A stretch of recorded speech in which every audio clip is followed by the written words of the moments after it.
नमस्कार। आकाशवाणी जयपुर अजमेर से प्रस्तुत हैं प्रादेशिक समाचार।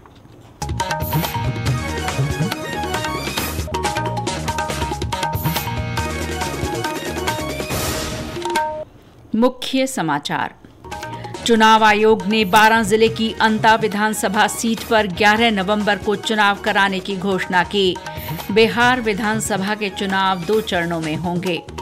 उप मुख्यमंत्री दिया कुमारी ने एसएमएस अस्पताल के ट्रॉमा वार्ड में आग लगने से हुए हादसे के बाद राहत और उपचार कार्यों का निरीक्षण किया।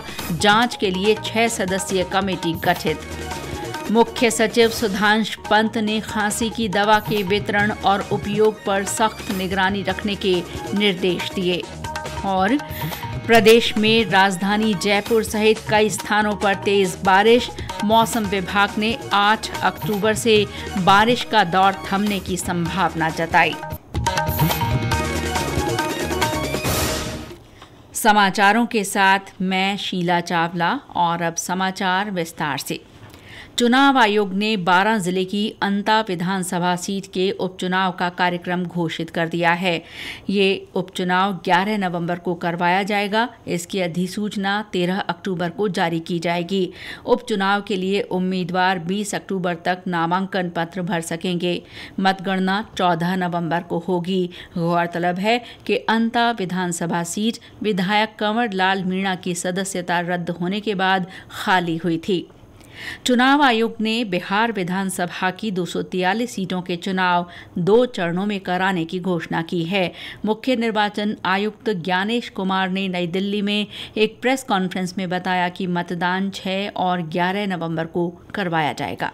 बिहार के चुनाव 2 फेजेस में होंगे। पहले फेज के गजट नोटिफिकेशन 10 तारीख को आएगा, दूसरे का 13 को। Last date of making nominations पहले फेज की 17 को होगी, दूसरे की 20 को। स्क्रूटनी 18 और 21। विड्रॉल की आखिरी तारीख 20 अक्टूबर और 23 अक्टूबर और date of poll 6 November Thursday और दूसरा 11 नवंबर ट्यूसडे। काउंटिंग 14 नवंबर को होगी और पूरी चुनावी प्रक्रिया 16 नवंबर तक समाप्त कर ली जाएगी।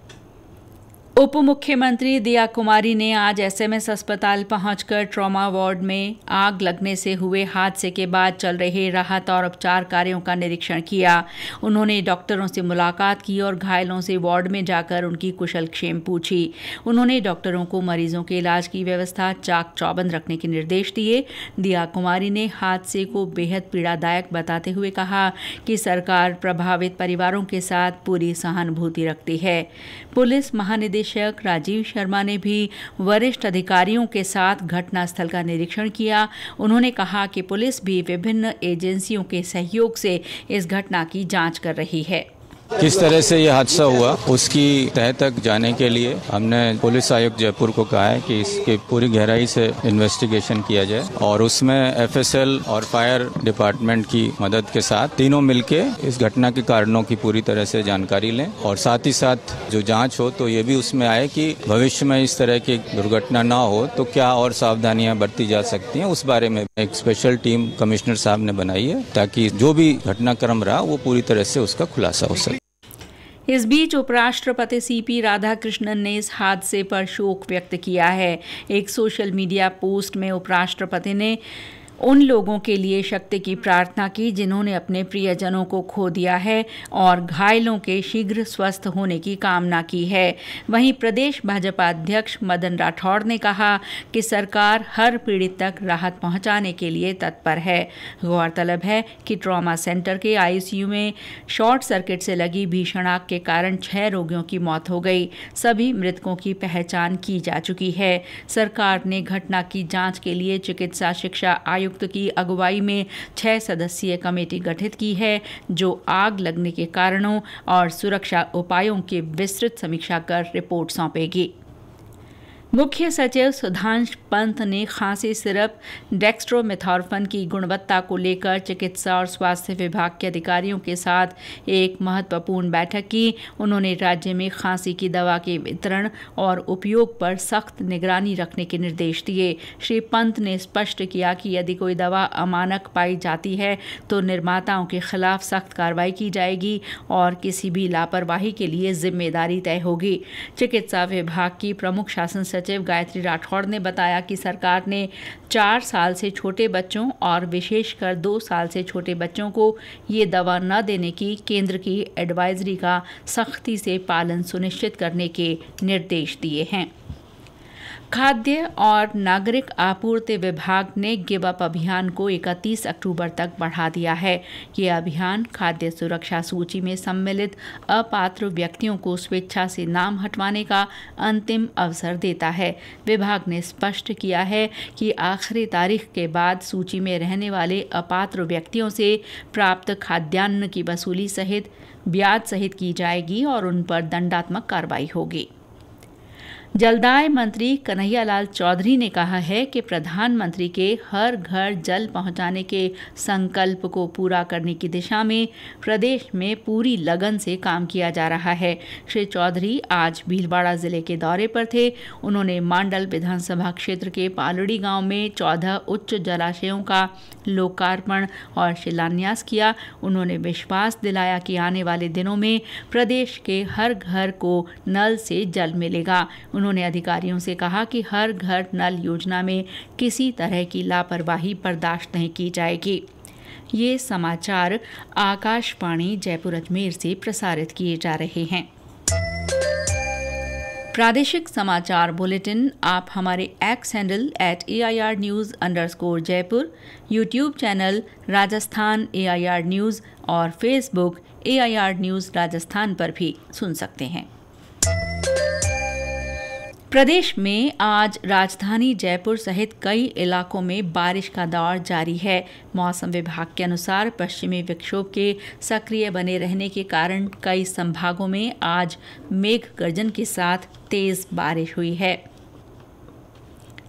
मौसम विभाग ने कुछ स्थानों पर ओलावृष्टि की चेतावनी दी है और किसानों से अपील की है कि वे अपनी फसल और अनाज को भीगने से बचाने के लिए तत्काल उपाय करें। वहीं बीते 24 घंटों में चित्तौड़गढ़, कोटा और हनुमानगढ़ जिलों में अच्छी बारिश हुई। हमारे चित्तौड़गढ़ संवाददाता ने बताया कि क्षेत्र में पिछले 2-3 दिन से हो रही बरसात से एक बार फिर से मानसून के आने का एहसास हो रहा है।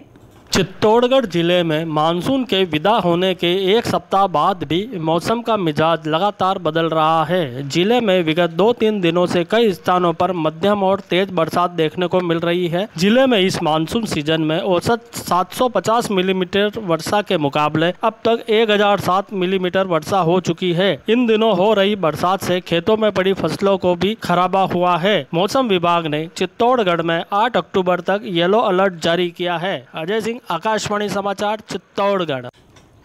बाड़मेर और श्रीगंगानगर जिलों में लगातार बारिश से खरीफ की पकी फसलों को नुकसान पहुंचा है। उधर भरतपुर में आज दोपहर में तेज बारिश के कारण निचले इलाकों में पानी भर गया। झुंझुनू के उदयपुर वाटी में मूसलाधार बारिश होने से कोट बांध पर चादर चल गई है। राष्ट्रपति द्रौपदी मुर्मू ने आज राष्ट्रपति भवन में वर्ष 2022-23 के लिए माय भारत राष्ट्रीय सेवा योजना NSS पुरस्कार प्रदान किए। राष्ट्रपति ने NSS इकाइयों और उनके कार्यक्रम अधिकारियों तथा स्वयंसेवकों को 40 पुरस्कार प्रदान किए। केंद्रीय युवा कार्यक्रम और खेल मंत्री डॉक्टर मनसुख मांडविया भी इस मौके पर मौजूद थे।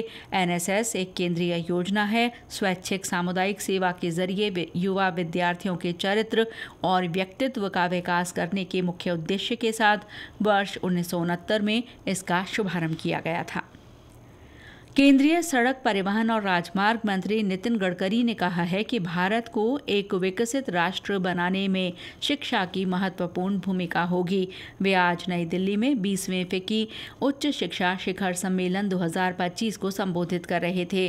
श्री गडकरी ने कहा कि भारत दुनिया की तीसरी सबसे बड़ी अर्थव्यवस्था बनने की आकांक्षा रखता है और इस लक्ष्य को प्राप्त करने के लिए शिक्षा क्षेत्र को मजबूत करना महत्वपूर्ण है। Waste to wealth and knowledge to wealth, ये मंत्र सामने रखकर देश के भविष्य में आत्मनिर्भर भारत बनाना, $5 ट्रिलियन की इकोनॉमी बनाना, ये केवल टेक्नोलॉजी और कैपिटल से नहीं हो पाएगा। ये आप जैसे लोगों के इनोवेटिव रिसर्च के कारण होगा। एक्सपोर्ट बढ़ेगा, उससे वेल्थ क्रिएट होगी, एम्प्लॉयमेंट पोटेंशियल क्रिएट होगा, गाँव गरीब मजदूर किसानों का कल्याण होगा, आत्मनिर्भर भारत बनेगा और हम विश्व में विश्वगुरु बनने के मिशन में कामयाब होंगे। युवा कार्यक्रम और खेल मंत्री डॉक्टर मनसुख मांडविया ने आज नई दिल्ली में सरदार वल्लभ भाई पटेल की 150वीं जयंती के उपलक्ष्य में एकता मार्च का शुभारंभ किया। डॉक्टर मांडविया ने कहा कि ये एकता मार्च केवल एक स्मरणोत्सव नहीं है, बल्कि युवाओं को राष्ट्र निर्माण में शामिल करने और विकसित तथा आत्मनिर्भर भारत के दृष्टिकोण को आगे बढ़ाने का एक राष्ट्रीय आंदोलन है। उन्होंने बताया कि ये एकता मार्च आत्मनिर्भरता और स्वदेशी का संदेश देगा। अभियान का पहला चरण इस साल 31 अक्टूबर से 25 नवंबर तक प्रत्येक जिले में आयोजित किया जाएगा।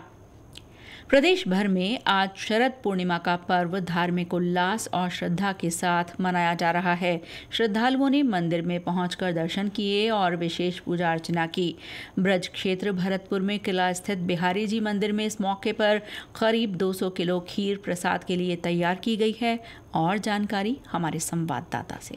ब्रज क्षेत्र भरतपुर में आज शरद पूर्णिमा धार्मिक उल्लास के साथ मनाई जा रही है। मंदिरों में धार्मिक आयोजन हो रहे हैं तो वहीं किला स्थित बिहारी जी मंदिर में करीब 200 किलो खीर बनाई जा रही है, जिसे रात्रि को पूर्णमासी के चांद की रोशनी में रखा जाएगा और ठाकुर जी का भोग लगाकर अगले दिन भक्तों को वितरित किया जाएगा। माना जाता है कि शरद पूर्णिमा की रात 16 कलाओं से परिपूर्ण चांद चमककर अपनी दिव्य किरणों के साथ अमृत के समान बूंदे बरसाता है। इस दिन चंद्रमा की चांदनी में रखी गई खीर औषधीय गुणों से परिपूर्ण हो जाती है, जो रोग प्रतिरोधक क्षमता को बढ़ाती है और शरीर व मन को शीतलता प्रदान करती है। और भक्ति भाव के साथ श्रद्धालु गोवर्धन धाम पहुंचकर सप्तकोशीय परिक्रमा लगा रहे हैं। शिव कुमार वशिष्ठ, आकाशवाणी समाचार, भरतपुर। पाली, सवाई माधोपुर और भीलवाड़ा सहित अन्य जिलों के मंदिरों में विशेष भजन संध्या और पूजन के कार्यक्रम हो रहे हैं। नगरीय विकास और स्वायत्त शासन राज्य मंत्री झाबर सिंह खर्रा ने आज बांसवाड़ा में शहरी सेवा शिविर का निरीक्षण किया। इस दौरान श्री खर्रा ने आम जन से राज्य सरकार की कल्याणकारी योजनाओं का अधिक से अधिक लाभ लेने का आह्वान किया। और अंत में मुख्य समाचार एक बार फिर। चुनाव आयोग ने 12 जिले की अंता विधानसभा सीट पर 11 नवंबर को चुनाव कराने की घोषणा की। बिहार विधानसभा के चुनाव 2 चरणों में होंगे। उप मुख्यमंत्री दिया कुमारी ने एसएमएस अस्पताल के ट्रॉमा वार्ड में आग लगने से हुए हादसे के बाद राहत और उपचार कार्यों का निरीक्षण किया। जांच के लिए 6 सदस्यीय कमेटी गठित। मुख्य सचिव सुधांश पंत ने खांसी की दवा के वितरण और उपयोग पर सख्त निगरानी रखने के निर्देश दिए। और प्रदेश में राजधानी जयपुर सहित कई स्थानों पर तेज बारिश। मौसम विभाग ने 8 अक्टूबर से बारिश का दौर थमने की संभावना जताई। इसके साथ ही प्रादेशिक समाचार बुलेटिन समाप्त हुआ। नमस्कार।